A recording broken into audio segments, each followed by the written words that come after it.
The Arsenal game, I stand by the fact that Arsenal game in October should have been a 1-0 Chelsea win. Because Arsenal didn't make anything clear-cut in that game, despite cooking us defensively and cooking us in midfield. They didn't do anything going forward. Havertz had the ball in 2 amazing positions with Aubameyang in perfect positions to cut back into, and he is scoring those chances. And if he does that, we sit back, we hold it 1-0. But that bum decided to shoot at the away end. This is my bigger issue over Oba. And that's why I don't have too much energy for him. Because it's not his fault. It's Havertz's fault. Who has the most minutes in our squad while we're 11th? Oh, yeah. It's got to be him still. But we want to absolve him of Chris. It's not his natural position. 3 years and you're still trying to debate what his position is. He's just not good. Yeah, he can't hold down a position. Why is that? Because he's not good in any of them. That's the bigger issue. Boy. If we had Oba with Felix, Mudryk, if we had him with Enzo, I guarantee you he's scoring goals. He might not look great on the eye, but he's scoring goals. And we'd probably be in a better position.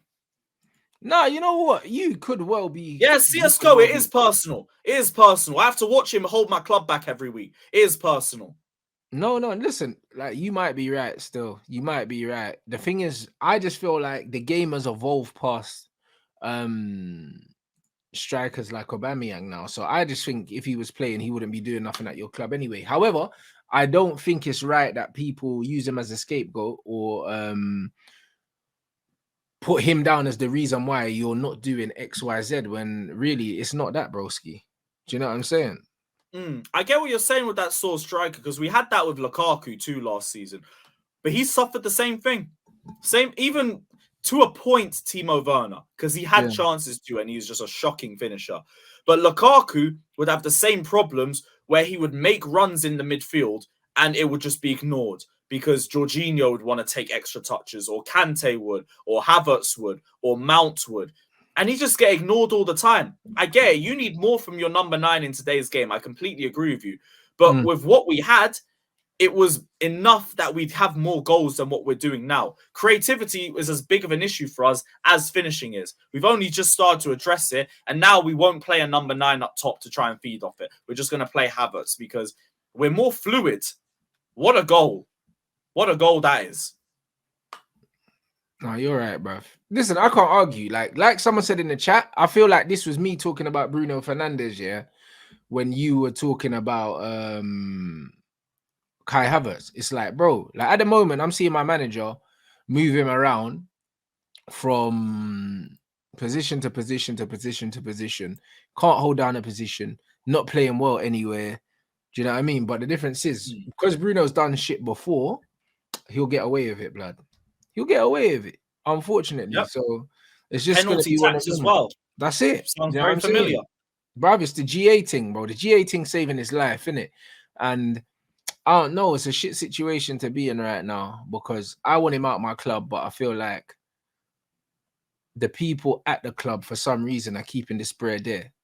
You know, like that. So it's the captain, it's just goals, assists, fan favorite, and all of that sort of stuff.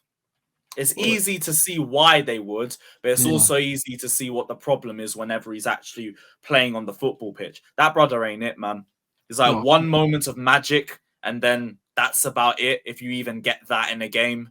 I've seen it. That's why Flawless calls him Portuguese Mount, and I see it. They are the same. No, they are the tryhards, innit, bro? That's what these men are. They're tryhards. They just run around. That's all they do. Distance covered. Because you know what you need in England? You need effort, work rate, desire, passion, and intensity. That's why when you ask what Bruno brings to the team, whenever I ask what Havertz and Mounts bring to the team, I guarantee you the first thing they mention are off-the-ball attributes. Because you can't mention anything on the ball that they do consistently. Because they don't. They just don't. Facts. Bro, listen. When they start using off-the-ball attributes, to talk about ballers, I already know their shit. Like, this is just how it is. And these men are the same player in that sense that it's an off-the-ball situation. But that's why I'm giving my manager another window to sign some more midfielders before I completely judge what I think he's doing. You know, like that. Because at the moment, like... It is still early to judge Ten Hag, even though it has been impressive. It is early, but at the same time, I feel like you have to put your mark on.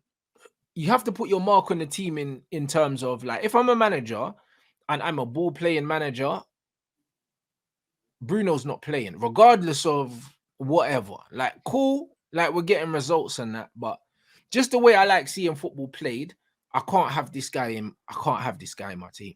You know, like that. So even if the manager's trying to use him and trying to find places to play him, I just feel like if you're a ball player manager, he shouldn't be in the team. He just shouldn't be in the team. Like, it's worrying that he is actually in the team, for me personally. I feel like it's like one of those things where, like, most managers always want that one guy who's just gonna have hella work rate and, I don't know, be that sort of recycler or something. Yeah. I don't know.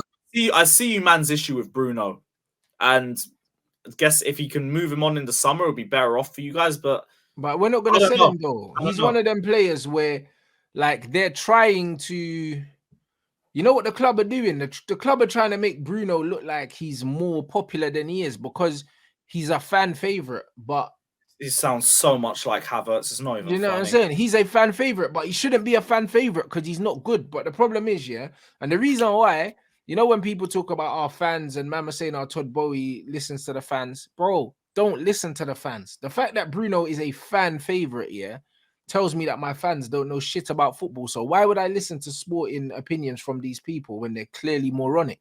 It makes no sense. Do you understand what I'm saying? So, like, when I look at Bruno now, like, he is the face of everything I hate about the football that we play, bro. He's the poster boy. And then on top of that, there's no way he's that popular in the changing room. There's no way, because he moans at all his teammates. He's constantly one of the worst players on the pitch. And I've seen multiple players in the team basically tell him to fuck off, like, in the game. So they're tired of hearing that's the difference more. Because, like, Bruno's language is a lot more different to Mount or Havertz. They'll just keep their heads down. And I do believe as well they're doing the same thing with them. But, yeah, he comes across like a dickhead on the pitch. He's always arguing with either your own players or opposition players or the referee or something. But it fits into the passion argument and everything. He cares. He puts his heart on his sleeve and all that sort of stuff that everyone will just milk themselves about. But that's what it is. Everyone's like, oh yeah, but he's a leader because he shouts and moans at people. But it's like, bro, you can be a silent leader, bro. Like, being a leader is not moaning at everyone, bro. Like, you're actually a prick because man don't enjoy playing in the same team as you because you're not performing at a high level, but then you're disrupting other people by chatting shit. Do you see what I'm saying? Like how, you know how they always say it's always the deadest players that are the loudest.